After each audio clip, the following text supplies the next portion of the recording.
ربی شرح لی صدری ویسر لی امری واحلل عقدۃ من لسانی ویفقہوا قولی۔ السلام علیکم ورحمۃ اللہ وبرکاتہ۔ May Allah bless you all. Ameen. Welcome to Ramadan series Summary of Quran in Ramadan by Allama Ibtisam Ilahi Zahir, Para 10, Day 10. Let's start from the summary of 10th Para. Bismillahir Rahmanir Rahim. Hopefully all of you have read the 10th Para along with their translation. So here is the tafsir. 10ویں پارے کا آغاز سورہ انفال سے ہوتا ہے۔ اس پارے کے شروع میں اللہ سبحانہ تعالیٰ نے مال غنیمت کی تقسیم کا ذکر کیا ہے کہ اس مال غنیمت میں اللہ اور اس کے رسول صلی اللہ علیہ وآلہ وسلم کا ثواب دیدی اختیار 5ویں حصے کا ہے، یعنی رسول اللہ صلی اللہ علیہ وآلہ وسلم کو یہ اختیار تھا کہ آپ مال غنیمت کے 5ویں حصے کو اپنی مرضی کے ساتھ تقسیم کر سکتے ہیں۔ مطلب اس سے پہلے 4 حصے جو ہیں اس کا بتایا گیا تھا، ترتیب بتا دی گئی تھی کہ کس طرح سے انہیں تقسیم کرنا ہے، لیکن 5ویں حصے کو جو تھا it was up to the رسول اللہ صلی اللہ علیہ وآلہ وسلم ہاؤ دے ڈڈ ڈسٹریبیوٹ۔ 10ویں پارے میں اللہ تعالیٰ نے بدر کے معرکے کا ذکر کیا ہے کہ شیطان لعین اس معرکے میں انسانی شکل میں موجود تھا اور کافروں کو لڑائی کے لیے اکسا رہا تھا۔ شیطان کا کام ہی لڑائی کے لیے اکسانا ہے۔ سراقہ بن مالک کے روپ میں موجود شیطان کافروں کو یقین دلا رہا تھا کہ مسلمان کافروں پر غلبہ نہیں پا سکتے، جبکہ اللہ سبحانہ تعالیٰ نے جبریل علیہ السلام کی قیادت میں فرشتوں کی جماعت کو اتارا تو شیطان میدان بدر سے فرار ہونے لگا۔ کافروں نے اس سے پوچھا کہ سراقہ، تم تو ہمیں فتح کی نوید سنا رہے تھے، اب کہاں بھاگ رہے ہو؟ اس پر شیطان نے جواب دیا، میں وہ دیکھتا ہوں جو تم نہیں دیکھتے، مجھے اللہ کا خوف دامن گیر ہے اور اللہ کی پکڑ بڑی شدید ہے۔ اس سورہ میں اللہ سبحانہ تعالیٰ نے یہودیوں کے متواتر بدعہدیوں اور خیانت کے بعد اس آیت کا نزول فرمایا کہ اگر آپ کو کسی قوم کی جانب سے خیانت کا ڈر ہو تو اس کا معاہدہ لوٹا کر حساب برابر کر دیجئے۔ مطلب ان سے معاہدہ یا وعدہ جو بھی کیا ہوا ہے، کمٹمنٹ جو بھی کی ہوئی ہے، وہ توڑ دی جائے، وہ ختم کر دی جائے جہاں پر آپ کو ڈاؤٹس ہوں۔ بے شک اللہ تعالیٰ خیانت کرنے والوں کو پسند نہیں کرتا، تو چاہے ہم لوگ ہیں، چاہے رسول اللہ ہیں، صحابہ ہیں، کوئی بھی ہے، خیانت امانت میں نہیں کرنی چاہیے بالکل بھی۔ اللہ تعالیٰ نے جو ہے اس کی بہت زیادہ مزاحمت کی ہے۔ اس مسلمانوں کو اس بات کی تلقین کی ہے کہ کافروں سے مقابلے کے لیے ہر ممکن فوجی گھوڑوں کو تیار رکھیں۔ always be alert، ٹھیک ہے، no matter what is or what are the circumstances, the forces must be ready۔ اور اس تیاری کی وجہ سے اللہ کے دشمن اور مسلمانوں کے دشمن مرعوب ہوں گے، مطلب وہ رعب میں آئیں گے، اور وہ دشمن بھی جن کو مسلمان نہیں جانتے اور اللہ کے راستے میں مسلمان جو خرچ کریں گے ان کو ان کا پورا اجر ملے گا۔ یہ اللہ تعالیٰ کا وعدہ ہے کہ ہم اللہ کی راہ میں جس طرح سے خرچ کریں گے اور جتنا خرچ کریں گے اس کا اجر ہمیں اس سے بڑھ کر ملے گا بے شک، اور اللہ اپنے وعدوں کے سچے ہیں۔ اللہ سبحانہ تعالیٰ نے یہ بھی بتلایا ہے کہ مسلمان افرادی اعتبار سے کمزور بھی ہوں تو کفار پر غالب رہتے ہیں۔ سبحان اللہ، یہ اللہ تعالیٰ کی شان ہے کہ مسلمان چاہے کتنی بھی تعداد میں ہوں، کیسے بھی ہوں، کمزور بھی ہوں، تو وہ پھر بھی اللہ تعالیٰ ان کو ہمیشہ غالب ہی رکھتے ہیں کافروں پر۔ ایک دور میں ایک مسلمان 10 پر غالب آتا تھا۔ گزرتے دور میں مسلمان کی طاقت میں کمی آ گئی ہے، لیکن پھر بھی ایک مسلمان ہمیشہ 2 کافروں پر بھاری رہے گا۔ سبحان اللہ، یہ کتنی پیاری بات اللہ تعالیٰ نے فرما دی ہے، جس پہ ہمیں فخر کرنا چاہیے اور اللہ تعالیٰ کے احکامات پر عمل بھی کرنا چاہیے تاکہ ہم غالب ہی رہیں کافروں پر۔ آمین۔ اس کے بعد سورہ توبہ ہے۔ سورہ توبہ قرآن مجید کی واحد سورہ ہے جس سے پہلے بسم اللہ موجود نہیں۔ کبھی کوئی سوال کیا جاتا ہے، ریپڈلی کوئی بھی آپ سے کوشچن کرتا ہے کہ کون سی ایسی سورہ ہے جس میں بسم اللہ نہیں پڑھی جاتی، سو اٹس سورہ توبہ، ایوری ون شوڈ نو۔ اس کی 2 وجوہات ہیں، وہ اللہ تعالیٰ نے بیان فرمائی ہیں۔ ایک یہ کہ تو اللہ تعالیٰ اس کو غضب میں نازل کیا، یا پھر یہ سورہ انفال کا حصہ ہے۔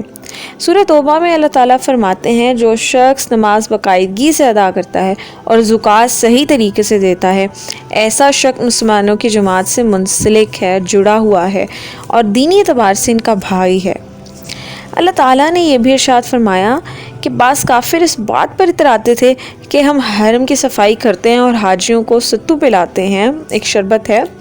اللہ تعالیٰ نے فرمایا کہ حرم اور حاجیوں کی خدمت سے کہیں زیادہ بہتر اللہ سبحانہ وتعالیٰ کی ذات پر ایمان لانا ہے، سبحان اللہ، اللہ اکبر، اور اس کی خوشنودی کے لیے جد و جہد کرنا ہے۔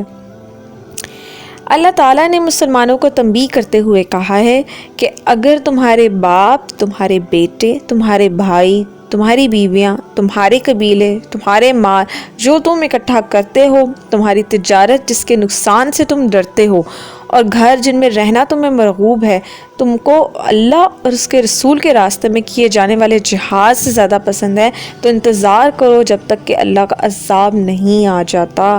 اللہ اکبر۔ مطلب کہ ہمیں ہر چیز پہ کس کو فوقیت دینی ہے؟ جہاد کو۔ اللہ اور رسول کی راہ میں جہاد کرنے کو فوقیت حاصل دی گئی ہے۔ جب اس کی ضرورت پیش آئے تو جہاد کرنا چاہیے۔ اس بارے میں اللہ سبحانہ تعالیٰ نے حنین کے معرکہ کا بھی ذکر کیا ہے۔ مسلمانوں کو ہمیشہ یہ طرز عمل رہا ہے کہ قلت وسائل اور افرادی قوت میں کمی کے باوجود اللہ اور اس کے رسول اللہ صلی اللہ علیہ وآلہ وسلم کے حکم پر ثابت قدم اور اللہ کی غیبی نصرت و حمایت کی طلبگار رہے ہیں، جو کہ ہمارا ایمان ہے کہ اللہ تعالیٰ کی مدد مسلمانوں کے ساتھ رہتی ہے ہمیشہ۔ miracles do happen to those who believe۔ ساری کی ساری بات جو ہوتی ہے نا وہ یقین کی ہوتی ہے۔ جس کا یقین جتنا پختہ ہے اللہ تعالیٰ پھر اس کے لیے miracles کرتے ہیں، معجزے ہوتے ہیں۔ just wait and watch۔ what you have to do is to make dua and hold on to Allah۔ this is what you have to do to see the miracles in your life۔ don't lose hope، don't be mellow، don't be too low، don't be disappointed۔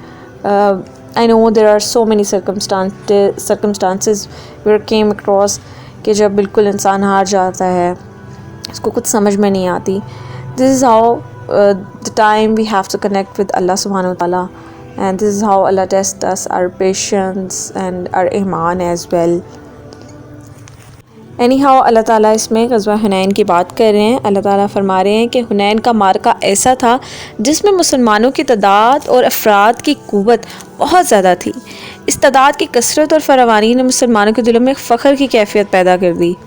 جب مسلمان کافروں کے سامنے ہوئے تو حوازن کے تجربہ کار تیر اندازوں نے ایک لخت مسلمانوں پر حملہ کر دیا۔ مطلب تھوڑا سا ایک غرور اور ایک فخر سا جب آ جائے تو وہ پھر یہ ایک اچھی چیز نہیں ہوتی۔ اللہ تعالیٰ ڈزنٹ لائک اٹ۔ تو we always have to be grounded no matter how strong we are. اللہ تعالیٰ کی دین ہوتی ہے لیکن انسان کی فطرت ہے نا، تو اس لیے اس طرح سے کیا ہوا کہ تیر اندازوں نے اس طرح سے حملہ کیا مسلمانوں پر کہ مسلمانوں کے قدم اکھڑ گئے، تاہم نبی صلی اللہ علیہ وآلہ وسلم پورے وقار اور شجاعت کے ساتھ میدان جنگ میں ڈٹے رہے۔ رسول اللہ صلی اللہ علیہ وآلہ وسلم کی استقامت کی وجہ سے مسلمان پھر دوبارہ ان کے حوصلے بلند ہوئے اور وہ آگے بڑھے اور اللہ تعالیٰ سے مدد طلب کی۔ مالک کائنات نے مسلمان کو کافروں پر غلبہ عطا فرما دیا اور مسلمانوں کے دلوں میں یہ بات واضح ہو گئی کہ جنگوں میں فتح اور وسائل کی کثرت اور فراوانی کی وجہ سے نہیں بلکہ اللہ کے حکم سے ہوتی ہے۔ This is very clear cut. اللہ ہیز ایکسپلینڈ کہ آپ کے پاس کتنے بھی زیادہ انسٹرومنٹس ہوں، کتنے بھی زیادہ آپ کے پاس وسائل ہوں، کتنے بھی آپ سامڈ ود لگیج ہوں یا کچھ بھی آپ کے پاس اکوپمنٹس ہوں، لیکن دس از آل unnecessary until and unless اللہ تعالیٰ کی مدد ہمارے ساتھ نہیں ہوتی ہے۔ آپ دیکھیں نا کہ کوئی کتنا جو ہے اللہ تعالیٰ آزماتے ہیں کسی کو دے کر اور کسی کو نہ دے کر، ٹھیک ہے۔ اللہ تعالیٰ کی تقسیم ہے اور اللہ کی تقسیم پہ ہمیں راضی رہنا چاہیے نا۔ کبھی اللہ تعالیٰ ہمیں رشتوں کی محرومیوں دے دیتے ہیں تاکہ ہمیں آزمایا جائے، کبھی اللہ تعالیٰ مال کی قلت ہو جاتی ہے، کبھی کچھ ہو جاتا ہے، ڈفرینٹ سورس آف آبسٹیکلز ہماری لائف میں آتے رہتے ہیں، تو اس سے ہمیں گھبرانا نہیں چاہیے کیونکہ اللہ تعالیٰ ہر مشکل کے ساتھ آسانی دیتے ہیں۔ تو we should believe in it کہ اللہ تعالیٰ کا حکم ہوگا تو سب ٹھیک ہو جائے گا اور سب بہت اچھا ہوگا۔ But you have to believe on it کہ the writer of your life is the creator of your life, Allah subhanahu wa ta'ala. He is the creator of your life. وہ جو پین ہے, وہ جو قلم ہے, اللہ تعالیٰ کے ہاتھ میں ہے. تو آپ خود سوچیں, جو قلم ہمارا اللہ تعالیٰ کے ہاتھ میں ہے, جو ہم سے 70 ماہ سے زیادہ پیار کرتا ہے, تو ہماری لائف کیوں اس طرح کی میزریبل کیوں لکھیں گے؟ نیور. جو ہم سے 70 ماہ سے زیادہ پیار کرتے ہیں اللہ جی, تو وہ ہماری لائف بہت خوبصورت لکھتے ہیں. لیکن یہ کیا ہے, وزڈم کی بات آ جاتی ہے جو ہمیں سمجھ میں ہی نہیں آتی. Any how the next is this کہ اس بارے میں اللہ تعالیٰ نے یہودیوں اور نصرانیوں کے برے عقیدے کی مذمت کرتے ہوئے ارشاد فرمایا کہ یہودی حرزہ سرائی کرتے ہیں کہ عزیر علیہ السلام اللہ کے بیٹے ہیں, اور عیسائی حرزہ سرائی کرتے ہیں کہ جناب عیسیٰ علیہ السلام اللہ کے بیٹے ہیں. اللہ تعالیٰ ارشاد فرماتے ہیں یہ باتیں انہوں نے اپنی طرف سے گھڑی ہیں, اور اللہ کی ان پر مار ہو جو یہ جھوٹ بولتے ہیں. معاذ اللہ. 10ویں پارے میں اللہ تعالیٰ نے ان لوگوں کو وعید سنائی ہے جو سونا چاندی جمع کرتے ہیں مگر اس کو راہ خدا میں خرچ نہیں کرتے. دیکھیں, جمع کرنے میں کوئی کہ آپ کے پاس اگر سونا ہے, اگر چاندی ہے, تو اگر آپ اس کی کوانٹٹی کے اوپر زکوٰۃ دے رہے ہیں تو اللہ تعالیٰ اس کو بڑھائیں گے ہی, گھٹائیں گے نہیں. ایئرلی آپ نے زکوٰۃ نکالنی ہے. تو اٹس رمضان, بلکہ یہ بڑی اچھی بات ہے, بڑا اچھا ٹاپک ہے کہ جس پہ بھی زکوٰۃ فرض ہے وہ لازمی جو ہے اس اپنے فرض کو ادا کیا کریں. ہمیں بظاہر لگ رہا ہوتا ہے کہ مال ہمارا گھٹ رہا ہے, لیکن اللہ تعالیٰ اس کو دگنا کر دیتے ہیں. کیونکہ دیکھیں, اللہ تعالیٰ کے جو سرکمسٹانسز بنائے ہوئے ہیں نا, اس میں بہت وزڈم ہے. یہ بہت انٹلیکچوئل پلانز ہیں اللہ کے. اگر اللہ نے زکوٰۃ بنائی ہے تو اللہ ڈزنٹ وانٹ کہ جو امیر عمرہ ہیں صرف وہی عید کے اور اس کے جو ہے عید ڈیلائٹس کو انجوائے کریں. یہ سب کا رائٹ ہے. جب ہماری زکوٰۃ مستق لوگوں تک بر وقت پہنچے گی تو سب لوگ عید کو جو ہے ڈیلائٹس کو انجوائے کریں گے, پارٹس آف عید انجوائے کریں گے. سب کا حق ہے خوشیاں منانے کا. تو ہمیں جو ہے اپنی زکوٰۃ دینی چاہیے, اپنا صدقہ دینا چاہیے, ہر کسی کو اللہ کی راہ میں خرچ کرنا چاہیے اور بلا حساب دینا چاہیے. زکوٰۃ سے اوپر دینا چاہیے ہمیں. تو اللہ تعالیٰ کی دیکھیں آپ پھر برکتیں کیسی آپ کے اوپر ہوتی ہیں.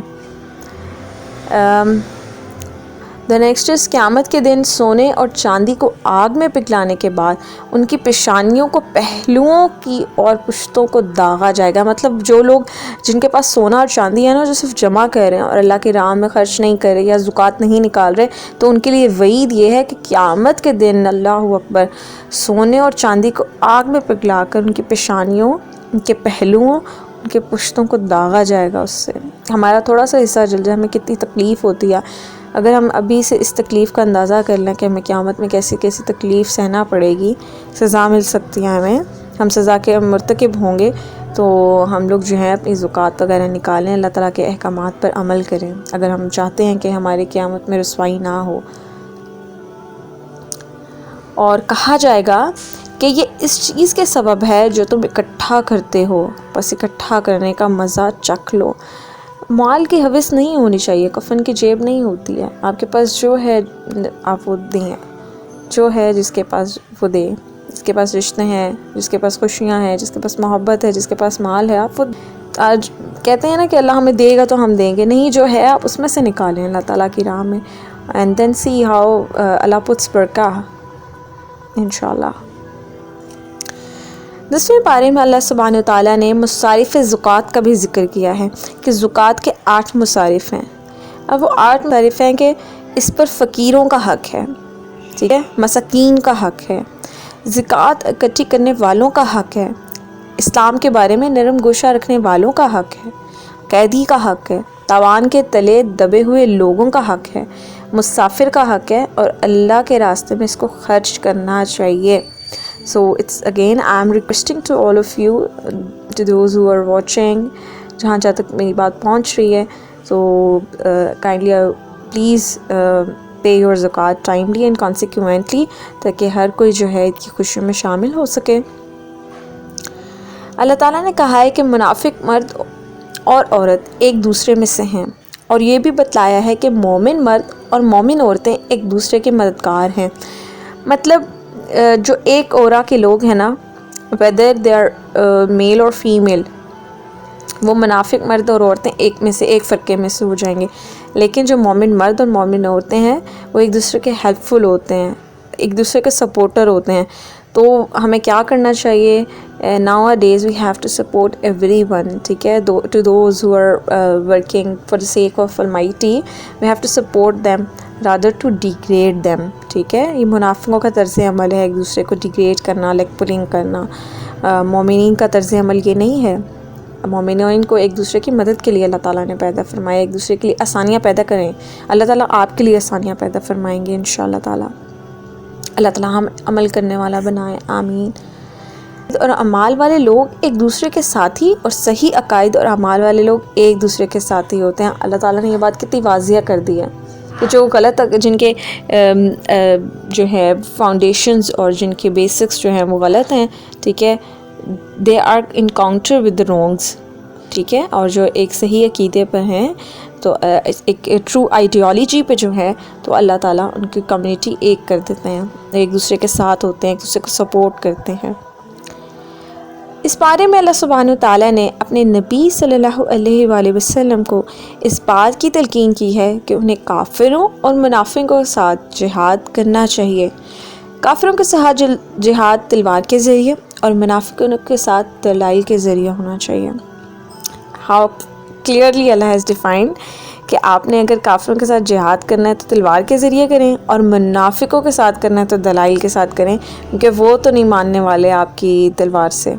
تو اس میں اللہ تعالیٰ نے کہا ہے کہ ان سے انٹلیکچولی آپ نے ڈیل کرنا ہے، ڈپلومیٹکلی ان سے ڈیل کریں، سوچ سمجھ کے ان سے ڈیل کریں منافقوں سے. تو اس میں اللہ تعالیٰ نے یہ بھی ہمیں بتا دیا ہے کہ ہاؤ ٹو ڈیل ود کفار اینڈ ود ہپوکریٹس. 10ویں پارے میں اللہ سبحانہ وتعالیٰ نے بعض منافقین کے اعمال کا ذکر کیا ہے کہ انہوں نے اللہ سے وعدہ کیا کہ اگر اللہ تعالیٰ ہمیں مال دے گا تو ہم اس کے راستے میں خرچ کریں گے. جب اللہ تعالیٰ ان کو مال دے دیا تو وہ بخل کرنا شروع ہو گئے. مطلب انہوں نے ایک تو وعدہ خلافی کی ہے، اور دوسرا یہ کہ انہوں نے جو ہے اللہ تعالیٰ نے اگر مال دیا بھی ہے تو اس میں سے خرچ کرنے کی ان کی ہمت ہی نہیں ہوئی ہے. تو that's why I am seeing کہ جو ہے اس میں سے نکالیں، جو ہے اس میں سے دیں، اپنے بچوں کو سکھائیں، ایک دوسرے کو سکھائیں کہ آپ کے پاس whether if you have 2 dates کھجور بھی ہے تو اس میں سے ایک آپ ہدیہ کر دیں کسی کو، اللہ تعالیٰ اس کا اجر دیں گے آپ کو. دینے والے بنے، اللہ تعالیٰ ہمیشہ ہمیں دینے والوں میں سے بنائے رکھیں، آمین یا رب العالمین. اللہ تعالیٰ فرماتے ہیں کہ اس نے ایسے لوگوں کے دلوں میں نفاق لکھ دے گا جن کی اس دن تک جب ان کی اللہ کے ساتھ ملاقات ہوگی. جو لوگ اپنا مال خرچ نہیں کرتے، بخل جو کرتے ہیں، ان کے بارے میں اللہ تعالیٰ نے فرمایا. اس سورہ میں اللہ تعالیٰ نے غزوہ تبوک کے موقع پر فتنے کا عذر پیش کر کے پیچھے رہ جانے والے اس منافق کا بھی ذکر کیا ہے جس نے کہا تھا کہ روم کی خوبصورت عورتیں دیکھ کر مجھ سے صبر نہیں ہو سکے گا اور میں فتنے میں مبتلا ہو جاؤں گا. رسول اللہ صلی اللہ علیہ وآلہ وسلم نے اس کو رکنے کی اجازت دی تو اللہ نے واضح کر دیا کہ در حقیقت یہ بہانہ بنا کر پیچھے رہنے والے لوگ فتنے کا شکار ہو چکے ہیں، اور اللہ نے جہنم کو منکروں کے لیے تیار کر دیا ہے. مطلب اللہ تعالیٰ نے فرمایا ہے کہ یہ جو ہیلے بہانے بناتے ہیں کہ ہمیں جو عورتوں اس طرح سے خوبصورت عورتیں دیکھ کر ہم سے صبر نہیں ہوگا، فتنے میں مبتلا ہو جائیں گے، تو صرف ان کے بہانے ہیں. یہ بھی اللہ تعالیٰ نے کلیئر کر دیا ہے کہ مطلب کچھ لوگ ہیلے بہانے بنا دیتے ہیں. اللہ تعالیٰ نے دیکھیں اگر عورت کو حکم دیا ہے پردے کا تو مرد کو بھی حکم دیا ہے اس کی نظر جھکانے کا. اللہ تعالیٰ سے دعا ہے کہ اللہ سبحانہ وتعالیٰ ہمیں 10ویں پارے میں بیان کردہ مضامین کو سمجھنے اور ان سے نصیحت حاصل کرنے کی توفیق عطا فرمائے اور قرآن پر عمل پیرا ہونے کی توفیق عطا فرمائے، آمین یا رب العالمین. Stay in touch and jazakumullahu khairan for watching. If you have any queries, please drop them into the comment section. Inshallah, I will try to answer them. And please keep in touch for the next tafsir. That is para number 11, inshallah ta'ala, the following day. And please share it as it's sadaqah jariyah for everyone. Jazakumullahu khairan. Once again, stay blessed. Keep me and my family in your prayers.